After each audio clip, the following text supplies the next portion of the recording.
हरे कृष्णा. आज आपण समर स्पेशल नाचणीची पुडिंग बघणार आहोत. इथे मी नाचणी घेतली, स्वच्छ धुवून घेतली आणि 5 तास भिजत घातली. त्याच्यानंतर मी मिक्सरमध्ये थोडं खोबरं घालून मस्त असं दूध काढून घेतलेलं आहे. 5-6 वेळा ह्याला मस्त असं गाळून मिक्सरला फिरवून दूध काढून घेतलेलं आहे याचं.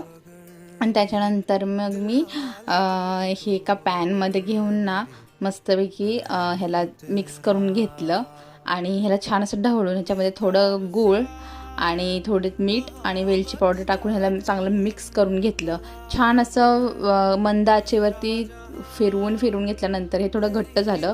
त्यानंतर मी इथे 2 चमचे तूप टाकून घेतलं आणि ह्याला मस्त मिक्स करून एका टीनमध्ये मस्त तूप वगैरे ग्रीस करून मी फ्रीजरला 1 तासासाठी ठेवलं होतं. आणि हे गरम गरमच ओतून घ्या. जर तुम्ही गार करायला ठेवला तर हे पूर्ण घट्ट होणार.